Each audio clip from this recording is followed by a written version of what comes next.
transmetimet në mënyrë të përgjithshme aludojnë se pejgamberi sallallahu alaihi wasallam pasi që e mori shpallin nga ana e Allahut azza wa jall me fjalën Iqra, apo u drejtu tek shtëpia e tij ku ishte bashkëshortja e tij Khadija bint Khuwailid radhiyallahu anha, Khadijaja, dhe asaj ja paraqiti atë që i kishte ndodhur. Dhe për këtë dietar thonë se besimtarja, ose më them besimtari i parë ndaj pejgamberit sallallahu alaihi wasallam, rrjedhimisht muslimani i parë ishte Khadijaja, do të thotë ishte muslimaneja. Apo këtu japet me një mesazh i qartë se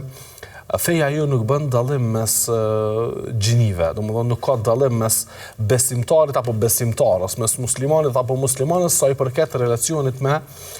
iman dhe me besim dhe me pozitën që e ka tek Allahu azza wa jalla, sepse të gjithë janë rob të Allahut subhanahu wa taala. Khadijaja ishte besimtarja e parë, sipas asaj që aludojnë këtu transmetime dhe ngjarja historike kur pejgamberi sallallahu alaihi wasallam i erdhi shpallja.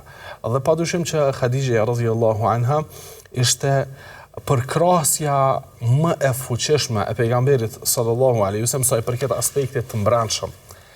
Dhe përkrahjen që ja dha Khadija pejgamberit sallallahu alaihi wasallam në momentet kritike dhe në momentet e para të shpalljes ishin pas Allahut azza wa jalla, po shkak dhe sebeb i stabilitetit të Muhamedit sallallahu alaihi wasallam, sepse Muhamedi sallallahu alaihi wasallam i tha Khadijës khiftu ala nafsi, u frigova se do të vdes